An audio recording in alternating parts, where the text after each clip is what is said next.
thought it would be fun today to share my top 5 books that I own physical copies of. I'm a bit of a bibliophile. I like books, so do you. Let's talk about them. I will make the distinction that these aren't my favorite books that I own, like my favorite 5 books. Also, if you hear what sounds like joint snapping, it's my dog chewing a nice, yummy thing.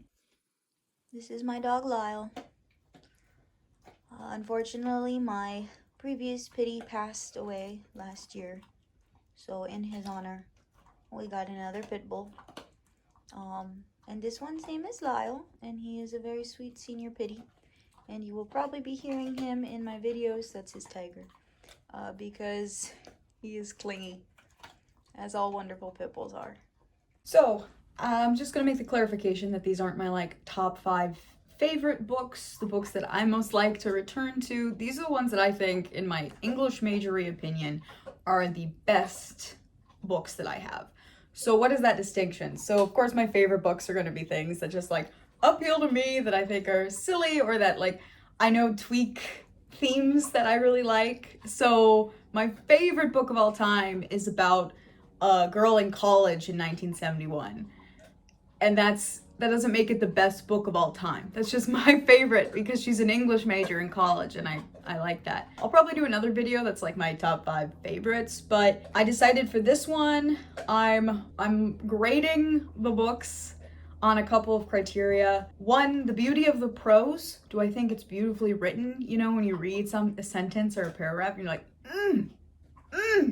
you know, it just hits. So if the book is beautifully written, the other thing is the characters. Do they feel like real people? Are they wonderfully characterized so that you forget you're reading a book and not just getting a glimpse into another world? And also plot. I'm not always a big stickler for plot. I'm totally fine on vibes, but I think all of these books do pretty well with character motivation leading to events and the world causing events that the characters then have to deal with, and all the plotting being done wonderfully. So that again, it feels like the real world, you forget that you're reading a book. Another thing that really went into me picking these books is definitely setting. How well I felt transported into a place that felt real. Maybe that means I'm biased because I didn't really pick a ton of genre fiction, like the Margaret Atwood has, the sci-fi story in it. I mean, obviously this is gonna be kind of biased. And just sheer numbers wise, I tend to gravitate towards historical fiction and literary fiction. I've been delving into other genres a lot more lately. So just so you know, of course, in anything like this, there is a bias, but I tried to be slightly less biased and pick the ones that I thought were just the most beautifully written, had the best characters, good plots that kept me engaged, riveted, dare I say, and settings that I really felt like I was falling into. So let's jump into it with the top 5 books, best books that I own right now. This was extremely hard. We're starting with the master, Swann's Way by Marcel Proust. Well, so my actual top one is the whole book, which the whole book is is usually sold as 7 books. It's In Search of Lost Time, or there's various other ways that it's translated. Swann's Way is my favorite so far, but I don't think that necessarily means that's the best. But it is, I think, the prettiest. It's very nostalgic. It's about his childhood. In Search of Lost Time is Marcel Proust basically writing out his entire effing life. It's amazing. I think it's the longest novel that's published. It's about La Belle Epoque in France, because that's when he grew up and when he lived. And so you would be forgiven for thinking that this is just entirely autobiographical, except how could somebody paint such a clear, beautiful picture with an autobiography? The language is incredible. The characterization is awesome. I think what he does that's really amazing is that you get to see these characters at different points in the main character's life. So you meet Swann in this book, but the Swann that you see in later books is totally different, because the way that we perceive someone in a story we were told when we were a child is going to be so much different than the way that we perceive them when we're around them as an adult. So somehow you get the feeling in this book from reading through this series of growing up, of seeing the different facets of people, which is level 100 writing. Like the first level is being able to make a character who behaves consistently and logic, like they have their own internal logic. And then the second one is to make someone who behaves like a person. And then like God mode for writing, I think, is to show how inconsistent and irrational we are and how many different facets we have and still make it feel like a cohesive person. So God mode level writing, In Search of Lost Time.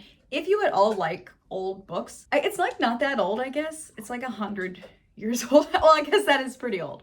But if you at all like that kind of take your breath away, beautiful language with lots of fucking run-on sentences, then start reading In Search of Lost Time. It's so great. The next one is a little newer. We need to talk about Kevin by Lionel Shriver. Trigger warning, before I talk about this book is about a school shooting.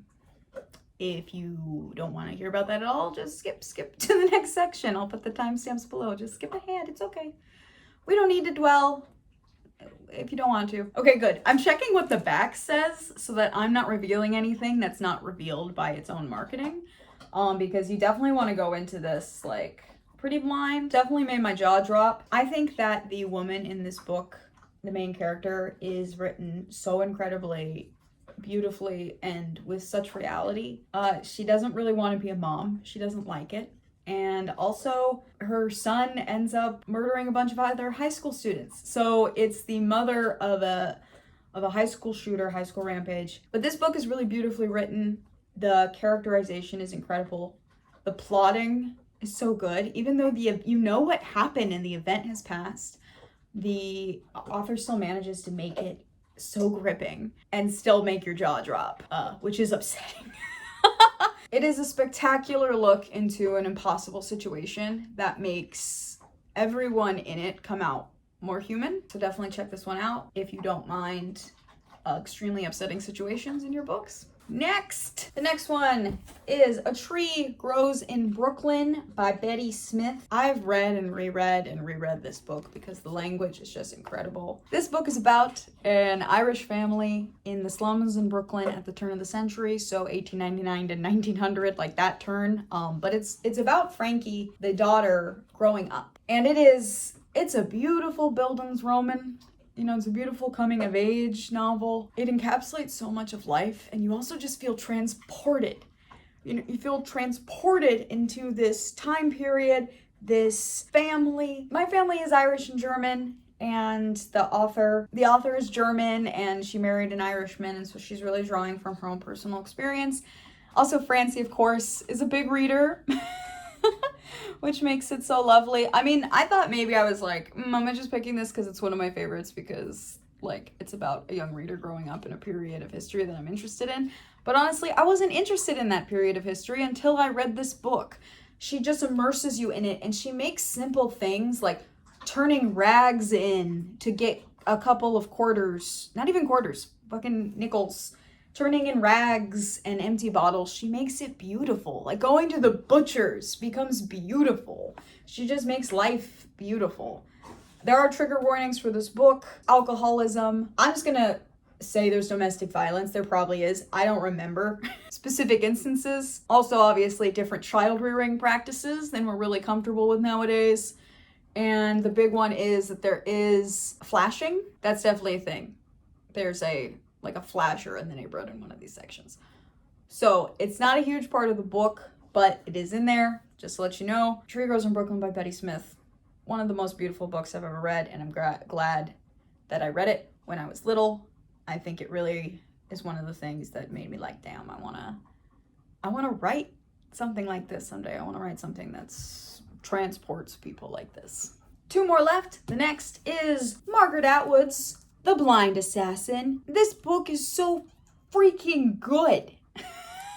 This book is so freaking good. So there's multiple like books inside of this book. This book has 3 books in it. There is the narrative that you're reading, which makes use of like found documents like coroner's inquests and newspaper reports. There is also a novel that is hugely integral to the book and frequently referenced. The novel inside this book is about 2 lovers in a dingy hotel room who are improvising a sci-fi story called The Blind Assassin. So they're telling this story essentially to each other. It's so fucking good. Like, the layers of storytelling going on, the sci-fi story itself is like gripping and interesting, but it's so resonant given the layers of the like real world that you're given and the book itself. It's like a mystery and a romance, and there's so many genres shoved in here. It's so good. I know a lot of people know Atwood because of The Handmaid's Tale. Actually, I've not read that one because I'm a hipster. And I generally like to read like lesser known stuff by extremely famous people. So I'm not even a hipster who's trying that hard. But if you did like The Handmaid's Tale, if you just have found Margaret Atwood at all interesting because she's awesome, go read this book. It's so fucking cool. The like layers of storytelling are immaculate. Mwah. Chef's kiss. So good. Also, it takes place in the 40s. I think it really evokes that setting really beautifully. Speaking of setting, Robert Bolano's 2666. This monster of a book is worth it. I'm gonna hold it closer because it's kind of shiny. The cover is so cool. This monster is worth it. So this book is about several things. It's about a group of academics who are obsessed with an author who has published secretly for most of the 20th century, and no one's ever actually seen him. And so they're trying to meet him, which brings them to a little town in Mexico where, and you'll excuse the licking, this isn't actually ASMR, sir. That is some aggressive licking noises. Okay, it is ASMR. All my videos are dog ASMR. Brings them to a little town in Mexico where there has been an inordinate number of murders of women. This book has a lot of trigger warnings. It's a toughie. I'm not even gonna list them all out. Just know that there is a lot of violence against women in this book. There's also just a lot of violence. So this book is also about the detective who's trying to solve these murders, but they don't even know if it's just one person, but they do have somebody locked up who they think is the person who did it. This book is also about a young man in World War II. So all that takes place modern day. And there's also a whole section about a young man in World War II who wants to be a writer. This book is about everything. Like, there's so much in here. If the size intimidates you, don't let it. Even the author thought maybe it should actually be published as 5 different books. It's actually in 5 parts, so you can take each part one at a time at your own pace, come back to it later. It'll still be immensely valuable for you. Beautiful language, really horrific, really wonderful, really full, beautiful book. If you only take one recommendation ever from me, read this book. Those are the best 5 books that I currently own that I have on my shelves right now. Obviously, this was really hard. I also just did not even think about including Jane Austen. I love her so much, and she might have been monopolizing this. So just assume that like the ghost of Jane Austen's books is like really in all of it, was in this top 5. But I wanted to explore some other parts of my shelves and show you a couple of different things that I think are really awesome. So I'll do a top 5 favorite video. I also will do a top 5 worst books that I own for some reason. So I will do that as well. I think that will be fun. Yeah, go ahead and subscribe if you want to see the bottom 5 books on my shelves that for some reason I have not gotten rid of. I think that will be an adventure. I do a lot of comedy and cartoon and book content. I am also a writer. If you were interested in any of these or you seem to like my taste at all, I write books, so I'll put the link to my Amazon in the description below. Most of my books are really funny, just patting myself on the back here. A lot of my books are short romances. I have one full-length novel that is an action-packed superhero novel, which might surprise you from what I picked here, but I believe that superheroes are the mythology of the modern era and therefore important and archetypal. Anyway, now that I've been pretentious enough, hope you found some good recommendations in here. What do you think is the best book that you own? The best book? I would love to know. And yeah, I hope you subscribe and comment so we can chat some more. Thanks so much for hanging out. Bye-bye.